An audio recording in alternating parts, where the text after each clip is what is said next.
Good morning. My name is William Taylor Reil, and I make my home in Elberson in Chester County. I've been involved with a number of active groups, but more importantly, I've been involved in the study of constitutional law, though I'm not an attorney, for almost 20 years, focusing on Pennsylvania constitutional law specifically. And what I find incredibly disturbing is with all the discussions, and you've heard this repeatedly from a number of people, but yet when government is asked to reduce the constitutional authority to do what you're trying to do, there's deafening silence. In reality, there is no constitutional authority for this program or premise ID. And what government needs to understand is without constitutional authority, you're outside the law. And it should not and cannot lawfully occur. And the end result is, this is typical, unfortunately, of much of what goes on in government today. And reviewing the USDA, specifically the NAIS websites, there's a great deal of information on that website that's misleading, deceptive, in fact, fraudulent. You trick people into joining premise ID without the full truth being disclosed for the government's benefit. That is a classic definition of fraud. That's a felony in any stretch of imagination. The specific provisions that I see that are violated by this program in the state constitution, that is Pennsylvania state constitution, is Article 1, Section 1, 2, 3, 8, 11, 17, 25, and 26 at a minimum. In the federal constitution and the Bill of Rights, Articles 1, 4, 5, 9, 10, 13, and 14. That in itself is enough to say, stop. Prosecution for these offenses is extensive if this continues. This the Secretary needs to understand. He and everyone else who is in the government takes an oath of office to support, obey, and defend the Constitution. If at the federal level, the United States Constitution. At the state level, the Constitution of the United States of America and the Constitution for the Commonwealth of Pennsylvania, for example. Violations of oath of office are prosecutable.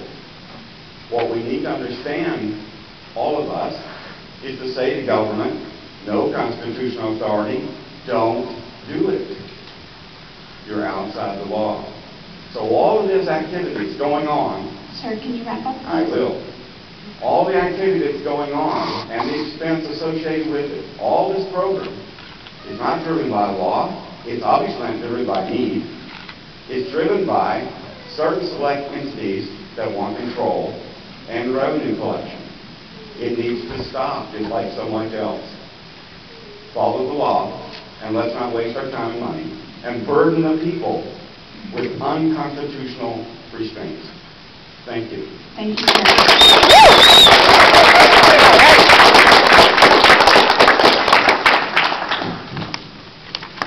Good morning, Secretary Dilsack and USDA hosts. I live and work in Virginia. My name is Susan Blasco.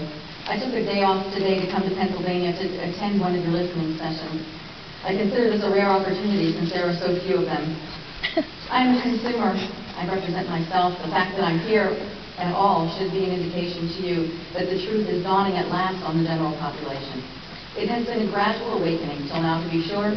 Your department has been trying to force NAIS on us for a long time now. And like Mr. Soltis said, what part of no do you not understand?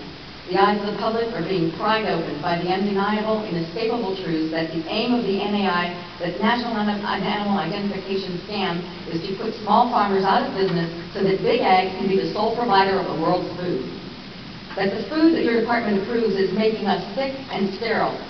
That CAFO's food processing plants and milk pasteurizing facilities are the origins of foodborne illness, not small farmers' crops, grass-fed meats, and raw dairy.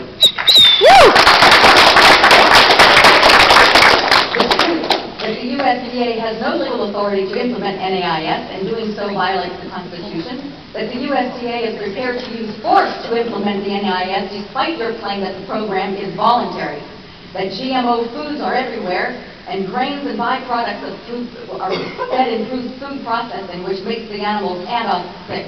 I know these truths, and so do my friends, my coworkers, my church, my family, my cancer support group, and every stranger I get a chance to tell in the theater restroom waiting line. I am the tip of a massive iceberg that you are beginning to discover as more and more of us turn to local produced foods, raw milk, and grass-fed meats, because they are safer than the food your department approves.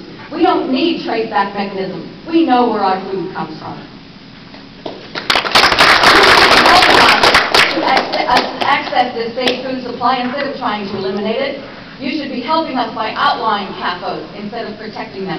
You're supposed to protect us. You should implement regulations that put Big Ag out of business if their practices make us sick. Don't target small farmers whose food is stealing us. You asked for my suggestions for a solution to the growing food safety problem. I hope you are honestly open to them. Here they are. Provide capital incentives to farmers to use the land, which is theirs after all, to grow real crops without pesticides and chemical fertilizers instead of GMOs, raise animals on pasture instead of in crowded buildings, produce clean raw milk that doesn't require the assault of pasteurization.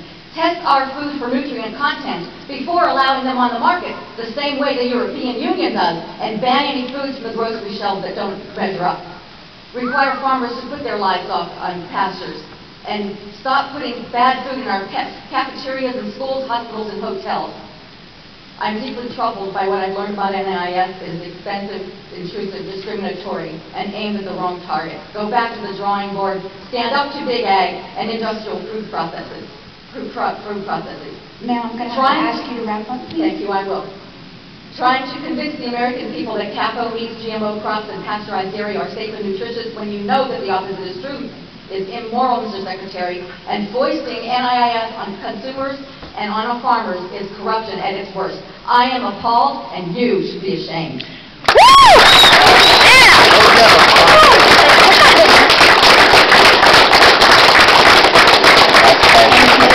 That's passion, and she did it in good time. Yep, she did.